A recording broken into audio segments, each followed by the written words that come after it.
I met a gypsy. Like, it seems like since you guys did the first RV thing, he's everywhere. Like, he's fully back in the sport. Yeah. The twins are racing. He's like riding vintage bike. Like, that's my fucking horse, dude. Like, that's what I wish Dungey would do that. You know, like, Dungey should come back and be that guy as well. And, like, buy a bunch of weird bikes. Like, can you imagine how dope it would be if Dungey showed up on an old bike that DaCosta built for him? Maybe it's like something from like the DaCosta garage, or, you know, some cool shit like that. And it's like, again, it kind of points back. It's like, fuck the race scene. Like, we don't need that. That's doing its thing. Yeah. There's a select percentage of people, but be a part of motorcycles. Be a part of this thing we've got going on. We're all over here having fun. We've got to pass the time on this rocks in some way, you know? And there's like and then to get fucking esoteric about it, it's like there's a butterfly effect, you know? Like, you're filling up your cup, and then you've got shit to give from like going and being around, you know, those kind of vibes. Absolutely. I think that what those guys have to do at that level, you know, I didn't have to worry about this, but like a guy like Dungey, a guy like RV, they have to be able to swallow their pride and be okay with someone else beating them or someone passing them at a track. When RV came and did those 125 All-Star races, and there was a kid, Aiden Tieros, or what was his name? What was that? Yeah, well, there was another kid that beat him at Paula, but there was a kid, he got beat both times. He lost once at Hangtown to an amateur kid, and then once at Paula to a kid. But he went up on the podium, smiling, fucking high-five that kid. This kid's ripping, you know, and like, it was that's a to win. me, that was like, this is RV. Finally. Yeah. Finally, people get to see what he's about, because he is funny. He is a prankster, but you didn't see that, a speck of that, none of his racing career, really. He was so serious, and there was so much pressure on him. You know, you feel bad for him. If you know his story of how his family broke, I mean, it's fucking terrible. But for him, what he's doing now, and I don't know what hurdles, or if he goes home and it bugs him or not, but like, he's fucking greasing it right now. He is enjoying the sport. He's going back to exactly what all of them should do. To your point, he's super into vintage now. He's got a quiver of vintage bikes, enjoying motorcycles, man. Like, thank God he's doing that. And hopefully showing some of these other guys, it's okay to come out. Even if you don't want to ever race, fine. Just enjoy motorcycles, man. Like, still be a part of this community. Yeah. And actually, instead of being this guy way up here, this elite superstar that no one can touch, he's in there drinking PBRs with the crowd now. Yeah. And they love him. He's probably more popular now than he's ever been. So fucking oath he is, dude. I'm Villopoto yeah. is in the prime of his career. I'm going to say it. Villopoto is currently in the prime of his career.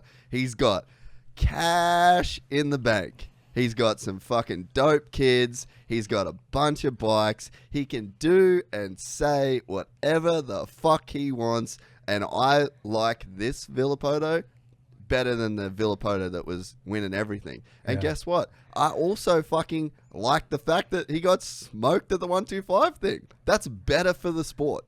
It's actually better. Like, if we want to all sit back and be like, crunch the fucking numbers on like what's going to help the sport, Villopoto winning the 125 Cup isn't really going to help. Villopoto getting beat by a couple kids, all of a sudden, you know that kid's name, and you're trying to bring him to mind. If it goes 1, 2, 3, zip. That kid's completely irrelevant. Yeah. There's nothing that came of that race from that kid. He was just a kid that got beat by Villopoto in the 125 Cup. You don't know his name, but now you do. That's a fucking really good thing. And then for Villo to get up there and like be so humble about it, be like, fuck yeah, dude, win. Like, literally, that ticks every fucking box. Villopoto's in the prime of his career. And I think it's got a lot to do with what you guys did with him on the show. Yeah, I mean, he was doing that before he even came on the show. He was already getting back into those 125 races, and I think that he didn't know how, you know, a lot like Dungey. He kind of, where do I fit in? What can I do? And for like a short period of time, maybe a year and a half, and he said as much. He goes, I didn't I didn't want to even look at a bike. I didn't want to be at the races. Yeah. I was fucking over it. You know, he had so much pressure and had to do this. I have to do the bike ride. I got to go do the motos. I have to run. So he took a little break from it, but then the win was he realized, man, I miss it. I do want to be somehow in the industry still. What can I do? And when he signed that deal with Yamaha, and he says, well, I could do some 125 races. What else can I do? I could, maybe this or, whatever. And he just decided, fuck it, I'm going to have fun. I don't give a shit. If someone beats me, I'll high five him, and it doesn't affect me. I still got that money in the bank. To your point, he's got everything. His life's pretty dialed in right now. And he just said, I'm going to go out and enjoy myself and enjoy motorcycles. And I don't know if it had something to do with his dad's passing and now he's feeling that connection with his kids. I don't know, but whatever it is, like, thank God he's doing it, because I hope that he's leading the way, and some of these other guys that will retire in the next several years will see that and go, that is really cool. People are connecting with that. Yeah. Maybe I could do that. All I've got to do is not get nutted up when some kid beats me or some local hot shoe passes me at the track. And because these guys do. They're like, oh no. I've heard people say, and I won't say names, I don't want to affect my legacy.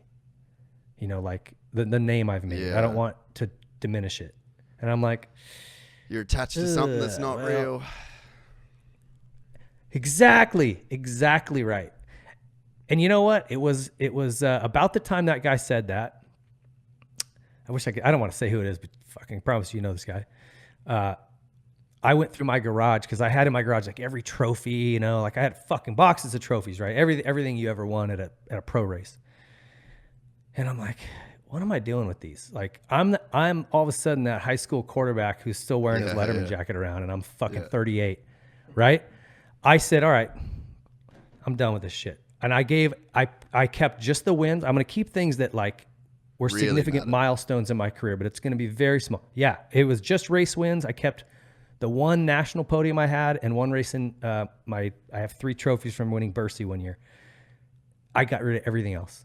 I just was going to throw it away. I actually put something on social media, and some people was, oh, no, I'll take that. And I gave a bunch of it away to people, but like gone. Only thing I kept was my helmets, and they're kind of like, Troy painted all my helmets for, 18 years or whatever the hell it was. So I've kept all of those, and I have, I think, 6 trophies or 7 trophies. That's it. And those are just in my garage. There's nothing in my house. You walk in my house, I don't have anything to do with dirt bikes. And that was deliberate, because the other riders who had more success than me for sure, but like they have shrines built. Yeah, I guess right? That's a shrine. Like, yeah, you light incense and fucking. I'm kind of like, it's like, fucking hit a gong. Be proud of what you did. I mean, yeah, right.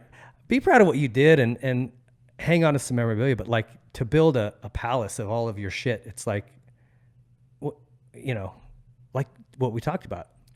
What about living right now? What about now focus on what's next instead of just let's always stare at my rearview mirror, I don't know. Anyway. Yeah, no.